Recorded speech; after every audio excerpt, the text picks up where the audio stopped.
Quando uma vida é objeto de uma narrativa, o pessoal sempre será político.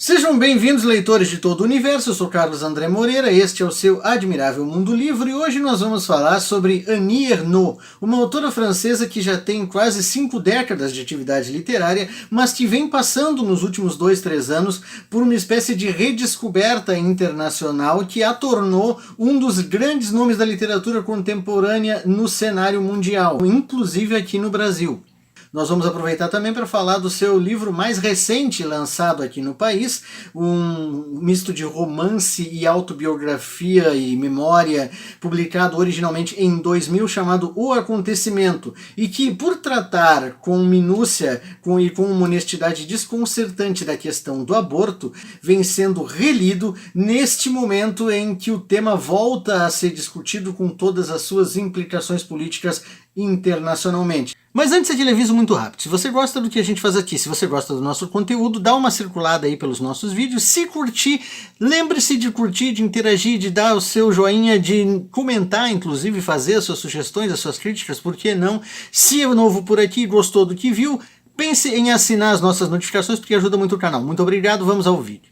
Annie Ernaux nasceu em 1940 numa pequena comuna da região da Normandia, da França, chamada Lillebonne, e foi criada pelos seus pais em uma outra comuna ainda menor da mesma região, chamada Yvetot. Os seus pais eram de origem camponesa e de extração proletária que,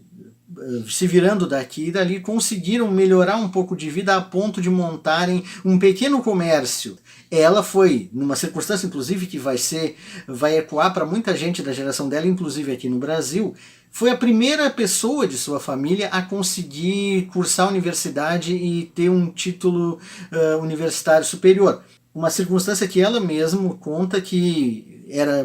era vista com muita estranheza, porque ela só conseguiu isso porque o seu pai permitiu que ela continuasse os estudos para muito além do que era considerado necessário para uma moça da sua classe social na época. Ela trabalha essa experiência no seu terceiro romance, O Lugar, publicado originalmente ali por 1983, e que ganhou uma edição muito recente no Brasil. Ele é parte de um pacote de 3 livros da autora que foram lançados assim num intervalo muito curto de um ano e meio, pela editora Fósforo, que resolveu reapresentar sua obra ao leitor brasileiro. Ela já havia tido um primeiro livro lançado aqui no Brasil, lá nos anos 1990, pela Objetiva, chamado Uma Simples Paixão, mas na época a ressonância não foi muito além. Em O Lugar, Annie Ernaux se lança a um desafio que é recorrente no seu trabalho, o de só tratar ficcionalmente, só dar aquele tratamento em prosa, tratamento estético, aquilo que ela conseguiu confirmar como factualmente verdadeiro sobre a vida do seu pai, nascido originalmente numa família camponesa, que vai lutar na guerra e que se torna mais tarde um proletário numa pequena cidade, trabalhador portuário, e consegue, por meio de muito sacrifício, ascender um pouco, digamos, como um comerciante montando um armazém de secos e molhados em Yvetot. Esse o lugar que ela se refere no título. Que também tem aí uma boa sacada ambígua, porque o lugar não é apenas esse armazém onde ela passou a infância e que está muito ligado à identidade própria de seu pai, mas também o lugar que o seu pai ocupa não apenas na sua biografia, mas o lugar simbólico que pessoas como ele, da geração dele, da França que ele viveu, ocupam no desenrolar da história francesa e das mudanças que a sociedade francesa passou no século XX. Esse elemento de cruza entre a ficção e a realidade, entre a memória e o romance, está presente em praticamente toda a obra de Annie Ernaux, desde Les Armoires Vides, que é o seu primeiro romance publicado em 1974, e que é um relato de inspiração autobiográfica sobre uma estudante de letras que se muda do interior da França para um núcleo urbano um pouco maior. Esse expediente bastante sofisticado de borrar os limites entre o ficcional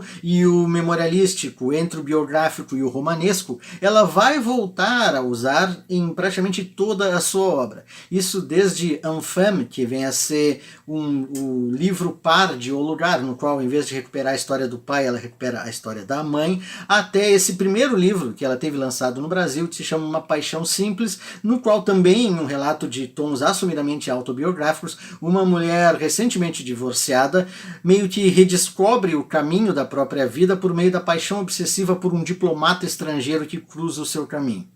O Acontecimento, esse livro que nós vamos falar hoje, foi publicado originalmente em 2000, escrito ali durante todo o ano de 1999, e é uma história na qual ela resgata uma experiência traumática vivida aos 23 anos, em 1963, quando ela era estudante universitária na cidade de Rouen. O romance começa com a narradora, personagem, a autora Annie Ernaux, numa sala de espera de uma clínica um tanto tensa ali no final dos anos 90, aguardando o resultado de um teste de AIDS. A tensão e o suspense daquele momento acabam por reavivar na cabeça dela as memórias um tanto reprimidas dessa primeira experiência, desse primeiro acontecimento pelo qual ela passou em 1963. Então, logo assim que ela recebe o resultado negativo desse exame de AIDS que ela foi fazer, ela resolve recuperar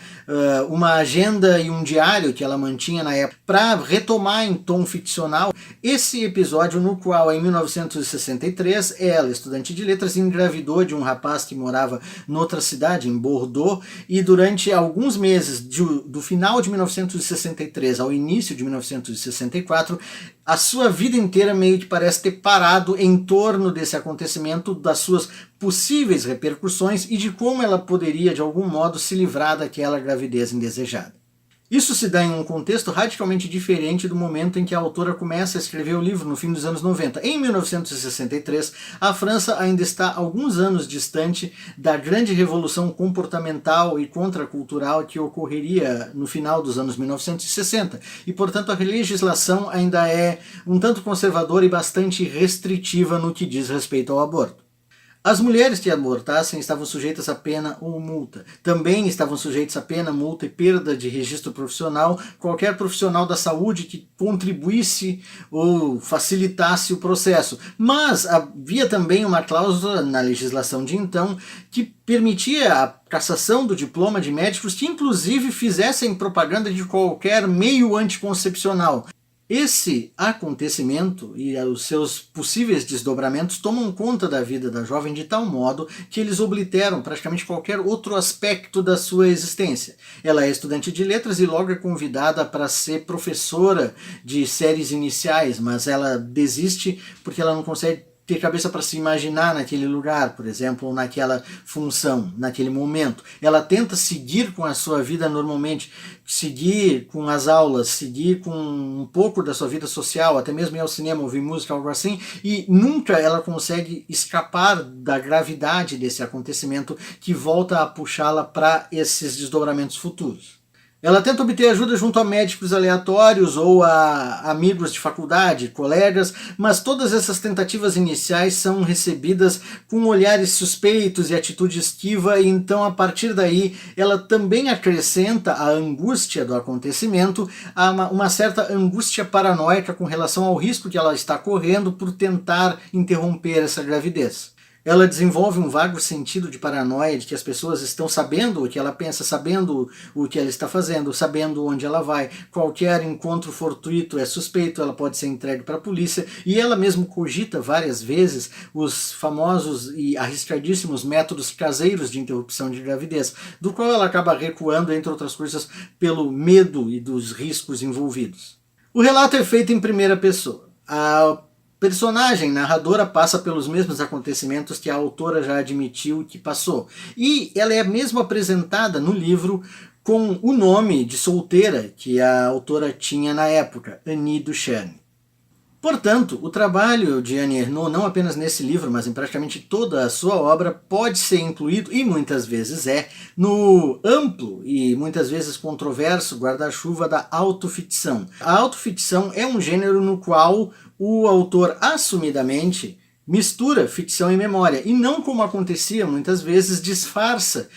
parte de sua trajetória biográfica em romances que muitas vezes trocam a identidade ou às vezes inclusive misturam elementos de pessoas que ele conheceu, o que é, digamos, o procedimento que está aí desde o início da literatura. Ou seja, Annie Ernaux já praticava, de alguma forma, em alguma variação, a autoficção muito antes que esse rótulo começasse a circular para definir o gênero. É mais ou menos unanimemente aceito que o termo autoficção aparece a partir ali de 1977, quando outro autor francês chamado Serge Dubrovsky lança um romance baseado em fatias da sua vida, e uma série de romances, na verdade, mas o primeiro se chama Filhos. Ao lançar esse primeiro livro, que foi o primeiro de uma série de outros 7, Dubrovsky apresenta o termo autoficção para diferenciar aquela sua empreitada da autobiografia, que para ele era restrita aos grandes desse mundo, normalmente no fim da vida. Ali o que ele estava fazendo era um recorte de determinadas facetas biográficas da sua existência e criando entre elas filamentos e fios de sentido. Vem daí inclusive o título desse primeiro volume. Esse termo autoficção gerou polêmica desde o início porque para muitos, inclusive da área crítica e da área acadêmica, ele era apenas um rótulo marqueteiro para algo que sempre foi um procedimento comum na literatura. Afinal de contas, nenhum escritor escreve ficção do nada. Sempre um elemento, um substrato autobiográfico está presente, mesmo naqueles que escrevem coisas altamente distantes da sua vida, digamos assim. Talvez parte da antipatia por esse termo autoficção, uma antipatia que perdura até hoje, inclusive, venha de uma certa visão de mundo que basicamente vem com ele. O fato de que falar de autobiografia e falar de romance como duas coisas separadas, muitas vezes é uma distinção arbitrária, porque uma autobiografia às vezes utiliza-se de recursos ficcionais e mesmo quando ela documenta de modo muito preciso e jornalístico a trajetória de um indivíduo, ela sempre parte de uma única interpretação, que é a do próprio autor, ela sempre é uma seleção de elementos que tendem a ser, né, representativos de como o autor pensa, e muitas vezes é utilizada também para que um autor defenda o seu ponto ou defenda o seu lado em questões e passagens controversas da sua trajetória. Essa indistinção de base entre a ficção e a memória como um elemento literário, ela seria muito defendida pelos autores alinhados ao chamado pensamento pós-moderno, e ela daria frutos assim muito ricos. Sem essa ideia da autoficção, por exemplo, nós não teríamos na sua feição contemporânea as obras de J.M. Coetzee, por exemplo, ou de Karl Ove Knausgaard, para falar sobre dois expoentes da atual autoficção. O que leva Annie Ernaux a desgostar do uso desse termo autoficção quando aplicado à sua própria obra é que ela trabalha, e de forma muito mais aguda, de forma muito mais abrangente, elementos de realidade social dentro dessa sua autoficção, que normalmente é mais voltada para, digamos, relação do indivíduo com o mundo, com mais ênfase no indivíduo. O Lugar, por exemplo, esse livro que ela escreve sobre o pai, é não apenas a biografia do pai, mas um acerto de contas consigo mesmo. Ela identifica em si mesmo um remorso, uma traição de classe pelo fato de que assim que ela ascende a essa burguesia intelectual, que ela tem acesso via a educação universitária, muito da maneira como ela olha para o pai é com um certo constrangimento pelas suas raízes proletárias. Portanto, O Lugar é também um acerto de contas dela com a ideia dessa traição de classe, que é também uma traição ao próprio pai. Já em O Acontecimento, ela deixa muito claro que boa parte daquela angústia juvenil que ela sentiu nos anos 1960 é inescapável de um certo contexto social. O fato de que ela é uma jovem vinda de uma família de origem humilde, desenraizada numa cidade nova e que não tem ali nem o traquejo social, nem os recursos financeiros para resolver aquele assunto de forma rápida e discreta. Tem um outro elemento interessante nesse livro, O Acontecimento. Ela mesma declara ali no início da narrativa que ela tem noção de que está escrevendo aquele livro em 2000, portanto, nós lendo esse livro agora acrescentamos uma outra camada, o livro foi escrito há 23 anos, e ela está escrevendo esse livro num período em que ela sabe que a legislação francesa se tornou muito mais aberta no que diz respeito aos direitos reprodutivos da mulher, o aborto não é mais crime, o aborto legal é permitido. E que, portanto, há um entendimento tácito, de muitos com quem ela comentou que esse projeto estaria sendo realizado, de que não há mais necessidade desse livro hoje, que a situação era outra e o aborto se tornou legal. Mas ela mesma comenta que muitos dos problemas que ela viveu viveu naqueles anos 60 e que eram uma tônica do período, era o silêncio com relação a esse assunto. E que, portanto, mesmo que a situação tenha mudado, esse silêncio continua sendo um inimigo a ser combatido. O interessante é que 20 anos depois, esse livro se tornou mais relevante do que nunca no momento em que tem ocorrido uma série de retrocessos políticos com relação aos direitos reprodutivos femininos. O mais simbólico e mais dramático deles é a exclusão do caso Roe versus Wade nos Estados Unidos como um precedente para a permissão do aborto legal em todo o território americano. Fique claro aqui que ao falar desse livro eu não estou falando especificamente só sobre a questão do aborto, que é uma questão muito complexa para ser tratada num vídeo curto desses e ainda mais por um homem. O que me interessa particularmente nesse livro é o fato de que ele se torna um outro livro à medida em que a dimensão social vai se transformando ao redor dele, mesmo sendo um livro que é assumidamente um relato autobiográfico de um episódio real vivido pelo autor e que, portanto, muitas vezes recebe, assim como toda autoficção recebe, essa acusação de escrita do autor para si mesmo sobre temas da sua própria subjetividade que não teriam interesse para o grande público. Eu acho que a grande literatura, quando ela é bem feita, não importa se ela é voltada para as imensidões da galáxia ou para as profundidades do abismo interior, ela é sempre algo que dialoga com o social, mesmo quando não explicitamente. E quando um grande livro, como esses livros de Annie Ernaux, trazem uma camada de dimensão social, há sempre uma riqueza maior, uma camada maior de leitura ao examinar esse livro, não apenas como o arranjo único, peculiar e muitas vezes muito belo que ele é, mas confrontando-o com o contexto de partida e o contexto de chegada. Gente, esse foi o vídeo de hoje. Muito obrigado pela atenção de vocês. Muito obrigado a todo mundo que vem chegando nos últimos tempos ao canal, que tem deixado seus comentários. Obrigado pelo carinho, obrigado pela atenção. Espero que vocês venham gostando do que a gente vem desenvolvendo por aqui. Conheçam o trabalho de Annie Ernaux, uma escritora que vale a pena. Muito obrigado pela atenção de vocês. Nos vemos na próxima semana e boas leituras.